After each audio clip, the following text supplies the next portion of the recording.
ದೇಶದ ಇತಿಹಾಸದಲ್ಲಿ ಅದೇ ಮೊದಲು ಎಮರ್ಜೆನ್ಸಿ ಪರಿಣಾಮ ಹೇಳಿತೀರದು. ಇಂಥ ಹೊತ್ತಲ್ಲಿ ಮೋದಿ ಮಾಡಿದ ಮಾಸ್ಟರ್ ಪ್ಲಾನ್ ಏನ್ ಗೊತ್ತಾ? Guarantee guarantee guarantee. ಇದು ಗ್ಯಾರಂಟಿ ನ್ಯೂಸ್, ಸುದ್ದಿ ಖಚಿತ, ನ್ಯಾಯ ನಿಶ್ಚಿತ. ನಮಸ್ತೆ ವೀಕ್ಷಕರೇ, ನಾನು ಅಖಿಲೇಶ್ ದಬ್ಬೆಕಟ್ಟೆ. ಸ್ವತಂತ್ರ ಭಾರತದ ಇತಿಹಾಸದಲ್ಲೇ ಅದೇ ಮೊದಲು 1975 ಇಂದಿರಾ ಗಾಂಧಿ ಸರ್ಕಾರ ದೇಶದಲ್ಲೇ ಮೊಟ್ಟ ಮೊದಲ ಬಾರಿಗೆ ಎಮರ್ಜೆನ್ಸಿಯನ್ನ ದೇಶದ ಮೇಲೆ ಹೇರಿದ್ರು. ಆಗ ನಡೆದ ಒಂದೊಂದು ಪರಿಸ್ಥಿತಿಯನ್ನ ಹೇಳಿತಿರುದು. ಆದ್ರೆ ಇಂಥ ಹೊತ್ತಲ್ಲಿ ಯಾರ್ಯಾರು ಸರ್ಕಾರದ ವಿರುದ್ಧ ದಂಗೆ ಎದ್ದಿದ್ರು, ಸರ್ಕಾರದ ವಿರುದ್ಧ ಧ್ವನಿ ಎತ್ತಿದ್ರು, ಅವರೆಲ್ಲರನ್ನ ಬಂಧನ ಮಾಡುವಂತ ಕೆಲಸ ಆಗಿತ್ತು.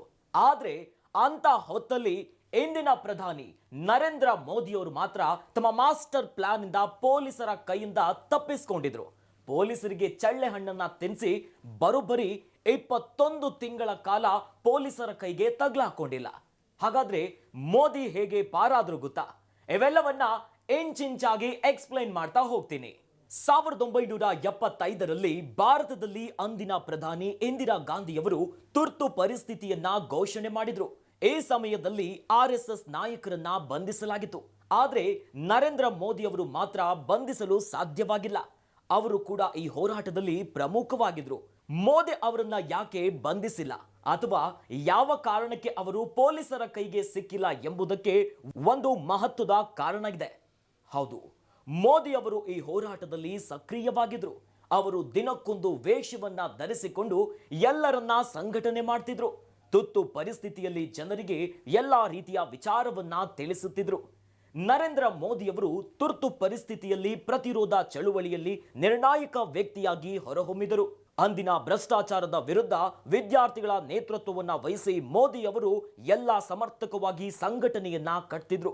ಇನ್ನು ಈ ಹೊತ್ತಲ್ಲಿ ವಿದ್ಯಾರ್ಥಿಗಳನ್ನ ಒಗ್ಗೂಡಿಸಿ RSS ಸ್ವಯಂ ಸೇವಕರನ್ನ ಸಂಪರ್ಕಿಸಲು ಮೋದಿ ಅವರು ದಿನಕ್ಕೊಂದು ವೇಷವನ್ನ ಹಾಕಿದ್ರಂತೆ. ಒಂದು ದಿನ ಕೇಸರಿ ಉಡುಪಿನಲ್ಲಿ ಸ್ವಾಮೀಜಿಯಂತೆ ಕಾಣಿಸಿಕೊಂಡ್ರೆ ಮತ್ತೊಂದು ದಿನ ಪೇಟವನ್ನ ಹೊಂದಿಸಿ ಸಿಖ್ ವ್ಯಕ್ತಿಯಂತೆ ವೇಷವನ್ನ ಧರಿಸ್ತಿದ್ರಂತೆ.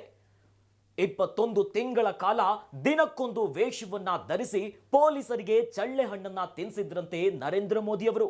ನೋಡಿದ್ರಲ್ಲ ವೀಕ್ಷಕರೇ, ಇಂದಿನ ಪ್ರಧಾನಿ ನರೇಂದ್ರ ಮೋದಿ ಅವರು 1975ರ ಎಮರ್ಜೆನ್ಸಿ ಹೊತ್ತಲ್ಲಿ ಯಾವ ರೀತಿಯಾಗಿ ಪೊಲೀಸರ ಕೈಗೆ ಸಿಗದೆ ತಮ್ಮ RSS ಸಂಘಟನೆ ಮತ್ತು ಪಕ್ಷ ಕೆಲಸಗಳಲ್ಲಿ ಸಕ್ರಿಯವಾಗಿ ಗುರುತಿಸಿಕೊಂಡ್ರು.